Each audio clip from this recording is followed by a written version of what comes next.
Hi, I'm Kim. And I'm Jim. Welcome to Houndstooth Homestead.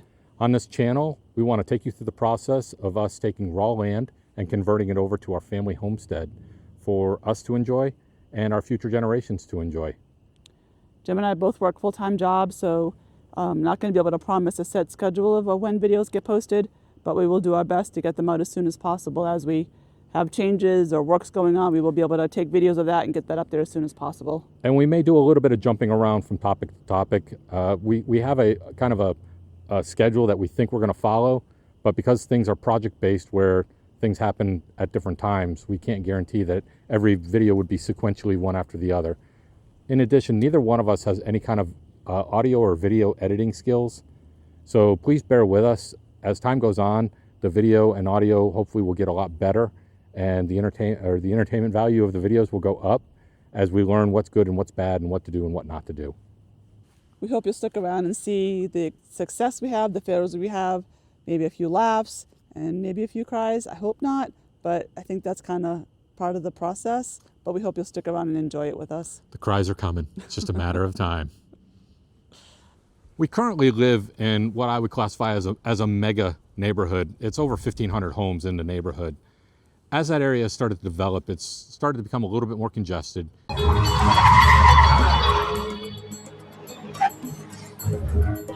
It was great while we were raising the kids. We had access to a lot of amenities. We had, with the heavy population in the area, a lot of restaurants and a lot of activities. Our kids had access to a great core group of friends. And a lot of those friends, we made friends with the parents, and those are our friend groups that to this day we still hang around with. As time has gone on, as I've already said, the area is getting a little bit more congested. They're raising taxes on a continual basis. They've started to build rental-only neighborhoods in the area, and that's just not the kind of area that we want to live in. We're also becoming empty nesters. The kids are going through college, finishing college, out working, getting their own houses. So it's time to us to downsize a little bit, have less to take care of, pay less taxes. It's just that time of our lives that we need to downsize a little bit. And getting a piece of land like this also gets us out from underneath any kind of an HOA. So we've always wanted to kind of have some side projects, do what we want in the yard, and just have some fun. And by getting out from underneath the HOA, it gives us that flexibility to kind of stretch our legs and do the things that we want to do. We purchased the land a little over a year ago, actually creeping up on 2 years now. When we purchased the land, we thought we had a dedicated access point, but there was apparently some dispute with whether that was a valid access point or not, delaying our ability to actually do any development or work on the land. And now that things have been resolved, we can start building the driveway up to where we want to potentially build a house someday. On the channel, we want to cover these topics roughly in this order. Access to the property is going to be topic number one. We want to cover the actual development of the road. The road is roughly 3/4 of a mile long coming into the property. We had to outsource this because we didn't feel like we had the technical capabilities, and we certainly didn't have the equipment to do this. It's a multi-month process, so even just renting the equipment would have been extremely expensive. Plus, neither one of us has a lot of operating experience with heavy equipment to this point. So we left it to the professionals. Absolutely. We want to cover clearing the land. In our mind, there are 2 steps to clearing the land. The first step is to scout the land, and that is when you're basically going through the dense woods and just looking for the areas where you think you want to do more clearing for one of the structures. That's a different set of tools than the heavy equipment that'll be used to actually build the pads or clear out the areas for the large structures. Once we've got that done and we've identified the spots where we want to actually put the structures, then we need to bring in some heavy equipment, and at that point we're going to have to purchase some of that equipment. We already know we're going to have to purchase a tractor. We're pretty sure we're going to need a mini excavator. We may also get a skid steer, and then possibly a dump truck or a dump trailer. Another topic is how do we secure the property while we're doing development of the property. RoboCop. We can't always be on the land to watch what's going on, and we don't want to have to haul the tools back and forth every time. So we want to be able to leave some stuff on the property. In order to do that, we want to be able to secure those tools. We believe step one is a vehicle gate up at the front. Like we've already said, the road is roughly 3/4 of a mile long, so if somebody wanted to walk up here, they still could, but at least it stops somebody from being able to drive a U-Haul or their vehicle up onto the property and load it up and take stuff with them. Or do damage. Yeah. In addition, a vehicle gate will stop people from dumping trash on the property or just being nosy on the property. Not everybody comes onto the property with bad intentions. Some just want to look around, but we really don't want that either. We really want to maintain our privacy if we can. For initial storage on the property, we're talking about getting a shipping container. That way we can store some of the tools that we get, some of the smaller tools, I should say, and have a place to secure them. In addition, that storage container can also act as another base for us to install some security cameras on it, and eventually could also become a solar shed for solar panels or for solar power, or it could also become a well pump building. One of the other things we've talked about doing is bringing our camper over. We have a 27-foot camper that we have in storage that we've used previously, but we'd like to bring it over here for us to have a place to go sit, cool off, or heat up if it's cold outside, but also have a refrigerator for drinks and food, a bathroom, just another place to sit to get us through this building process. And we have some portable power stations that we can use, as well as generators if needed to power that camper, as well as it's got freshwater tanks, gray water tanks, and black water tanks. So we can actually use it kind of as a base of operations early on during the development process. It's not something we're looking to live in or during the process of building the house, but it's just another place for us to take a time out. Yeah, we've got animals in addition to us, so it would be a little difficult to live in the camper. At some point, we'd also like to add an RV carport to be able to keep the camper in good condition and have it out of the weather, the elements, and be able to use it if we need to in the future. It also helps to keep it cooler on the inside for the hot summer months here in Georgia. In regards to the infrastructure and utilities, that's something we're still looking into and working on.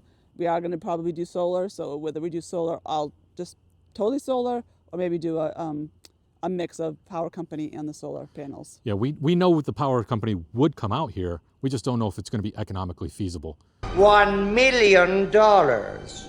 If they have to come up that 3/4 of a mile road, they're going to have to put 4 or 5 poles in the ground. And then once we get closer to the house, we would want underground.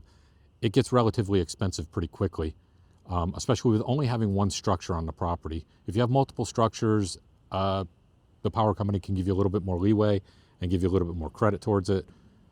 But for the most part, we're only going to have the house and the shop. In our current house, we have solar panels and batteries that are used for backup purposes only.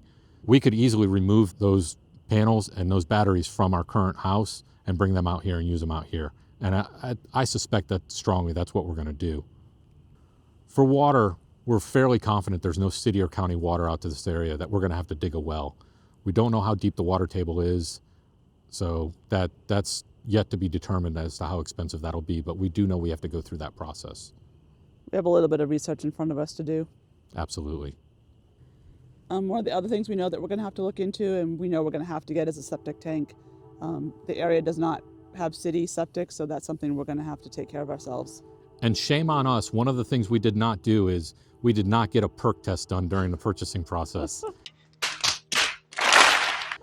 We figured with this amount of land and what we heard about this area, where people have never had a problem getting an area to perk, that we would have no issues.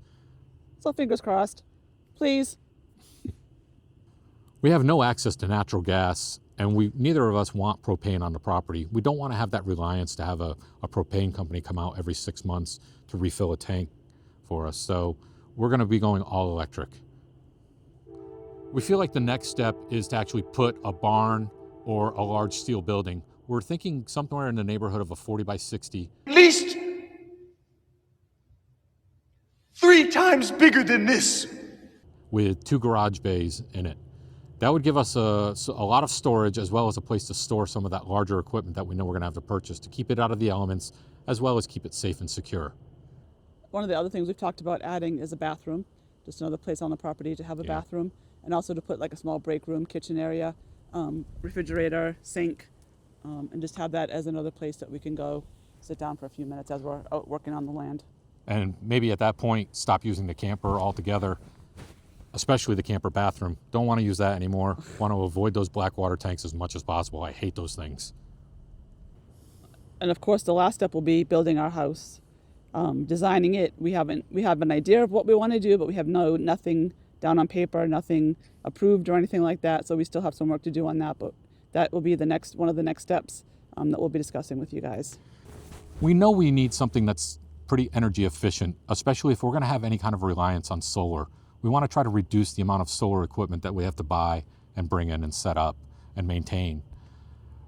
To that end, we have been discussing potentially using ICFs, insulated concrete forms, to do the building, potentially SIPs, structural insulated panels, or double wall framing, which would give us the insulation factors that we would need to reduce the energy required to heat and cool the building.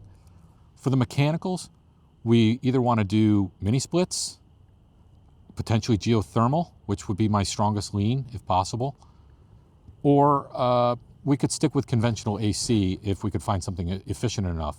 Obviously, once again, with we need high energy efficiency in that area. As we've said, we have no access to natural gas, and we don't want to have a reliance on propane.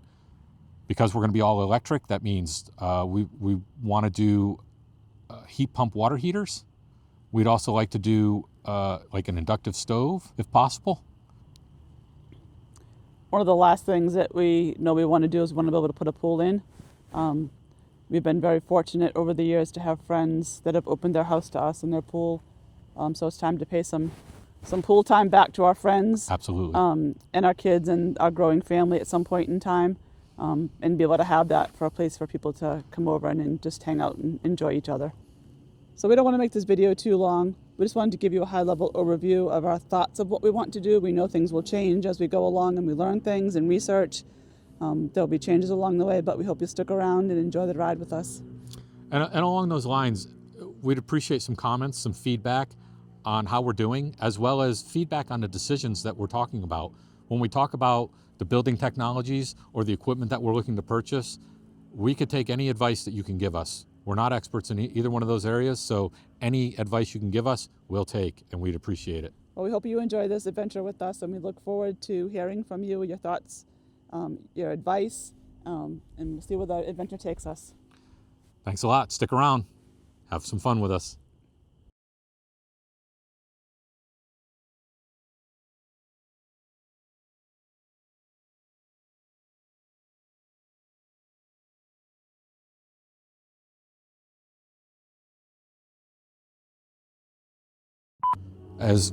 Something flew into my hair. Your what? Something flew.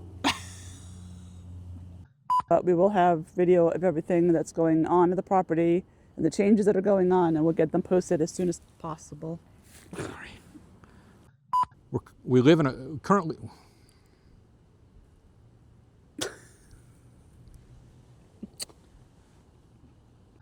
You're becoming Italian, you know. What are you talking about? Exactly. You mean our road/driveway? What did I say? /road driveway. Oh. My turn. Okay. Those are all matchboxes, right? Yes. Good one.